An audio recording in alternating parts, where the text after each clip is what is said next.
Ce soir, je vais vous conter la nouvelle du cœur révélateur d'Edgar Allan Poe. Donc, installez-vous confortablement et méfiez-vous des bruits que vous pouvez entendre durant cette lecture. Vrai, je suis très nerveux, épouvantablement nerveux. Je l'ai toujours été. Mais pourquoi prétendez-vous que je suis fou? La maladie a aiguisé mes sens. Elle ne les a pas détruits. Elle ne les a pas émoussés. Plus que tous les autres, j'avais le sens de l'ouïe très fine. J'ai entendu toutes choses du ciel et de la terre. J'ai entendu bien des choses de l'enfer. Comment donc suis-je devenu fou? Attention, et observez avec quelle santé, avec quel calme, je puis vous raconter toute l'histoire. Il est impossible de dire comment l'idée entra primitivement dans ma cervelle. Mais, une fois conçue, elle me hanta nuit et jour. D'objet, il n'y en avait pas. La passion n'y était pour rien. J'aimais le vieux bonhomme. Il ne m'avait jamais fait de mal. Il ne m'avait jamais insulté. De son or, je n'avais aucune envie. Je crois que c'était son œil, oui, c'était cela. Un de ses œils ressemblait à celui d'un vautour, un œil bleu pâle, avec une taie au-dessus. Chaque fois que cet œil tombait sur moi, mon sang se glaçait. Et ainsi, lentement, par degrés, je me mis en tête d'arracher la vie du vieillard, et par ce moyen de me délivrer de l'œil à tout jamais.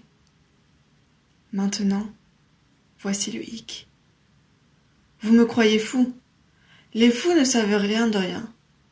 Mais si vous m'aviez vu, si vous aviez vu avec quelle sagesse je procédais, avec quelle précaution, avec quelle prévoyance, avec quelle dissimulation je me mis à l'œuvre.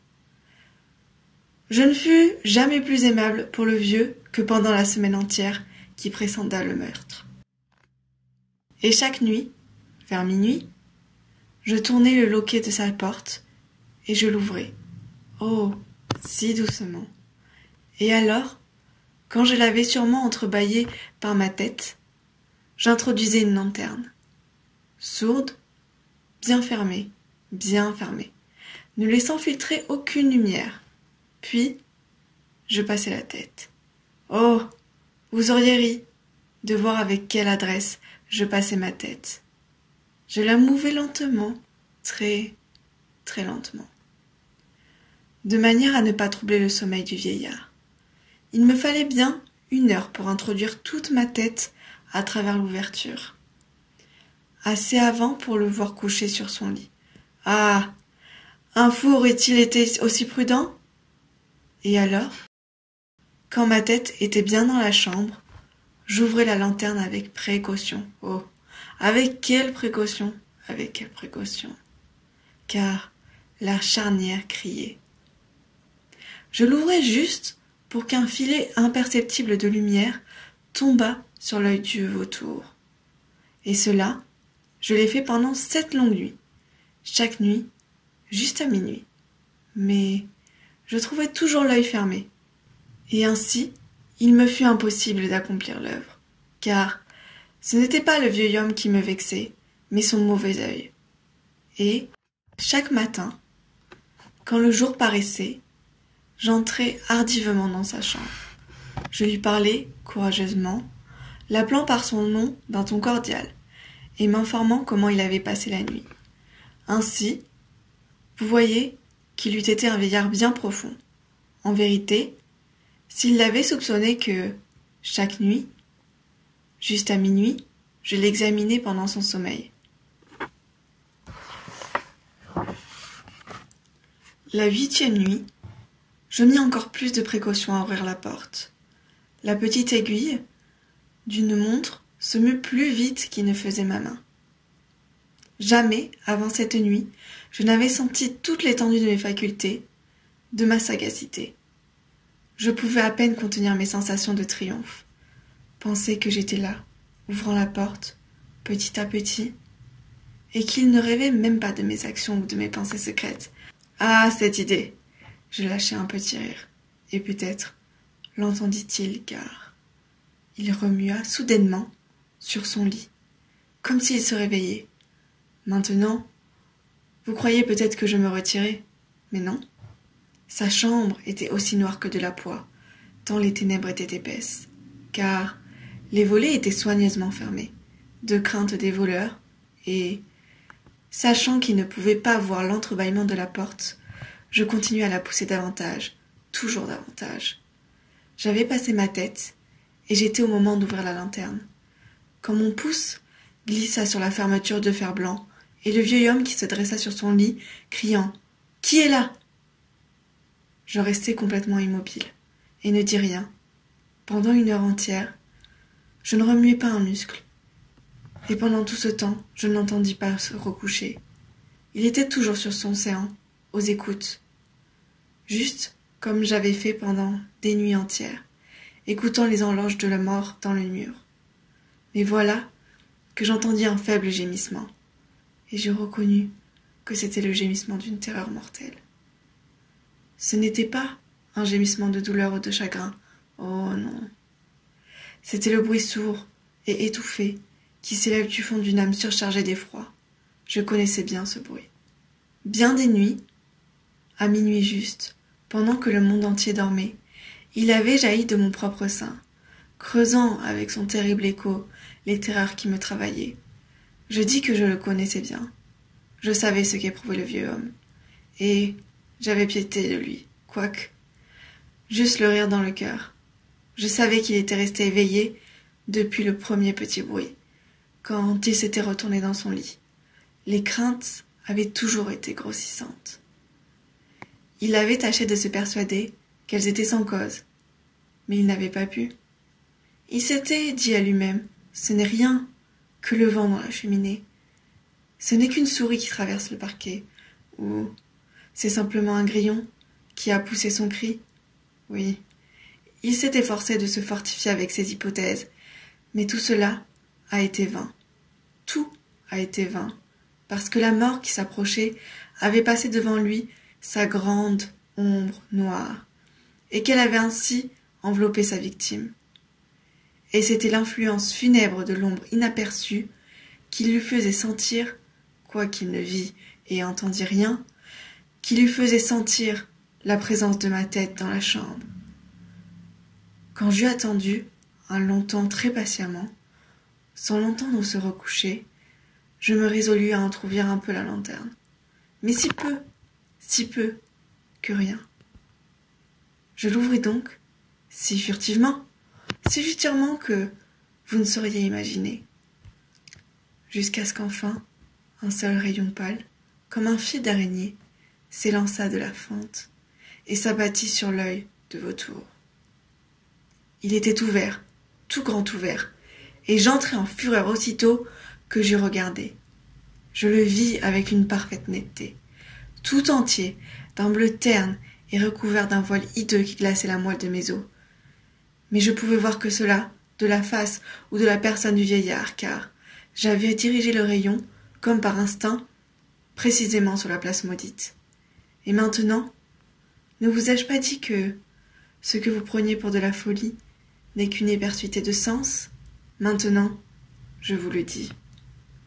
Un bruit sourd, étouffé, fréquent vint à mes oreilles, semblable à celui que fait une montre, enveloppée dans du coton. Ce son-là, je le reconnus bien aussi. C'était le battement du cœur du vieux. Il accrut ma fureur, comme le battement du tambour exaspère le courage du soldat. Mais je me contins encore, et je restai sans bouger. Je respirais à peine. Je tenais la lanterne, immobile.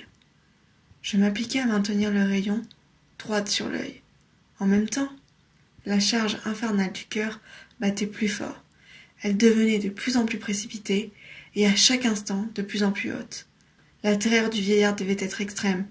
Ce battement, dis-je, devenait de plus en plus fort à chaque minute. Me suivez-vous bien? Je vous ai dit que j'étais nerveux. Je le suis en effet. Et maintenant, au plein cœur de la nuit, parmi le silence redoutable de cette vieille maison, un si étrange bruit jeta en moi une terreur irrésistible.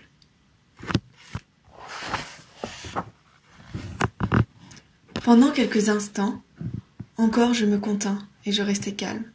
Mais le battement devenait de plus en plus fort, toujours plus fort. Je croyais que le cœur allait crever, et voilà qu'une nouvelle angoisse s'empara de moi. Le bruit pouvait être entendu par un voisin. L'heure du vieillard était venue. Avec un grand hurlement, j'ouvris brusquement la lanterne et m'élançai dans la chambre. Il ne poussa qu'un cri, un seul. En un instant, je le précipitai sur le parquet, et je renversai sur lui tout le poids écrasant du lit. Alors, je souris avec bonheur, voyant ma besogne fort avancée. Mais pendant quelques minutes, le cœur battit avec un son voilé. Cela, toutefois, ne me tourmenta pas. On ne pouvait l'entendre à travers le mur. À la longue, il cessa. Le vieux était mort. Je relevai le lit et j'examinai le corps. Oui, il était raide mort. Je plaçai ma main sur le cœur et j'y maintins plusieurs minutes. Aucune pulsation. Il était raide mort. Son œil, désormais, ne me tourmenterait plus. Si vous persistez à me croire fou, cette croyance s'évanouira quand je vous décrirai les sages précautions que j'employais pour dissimuler le cadavre. La nuit avançait et je travaillais vivement, mais en silence. Je coupai la tête, puis les bras, puis les jambes, puis j'arrachai 3 planches du parquet de la chambre et je déposai le tout entre les voliges.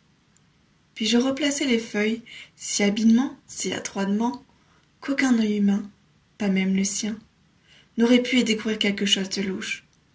Il n'y avait rien à laver, pas une souillure, pas une tache de sang.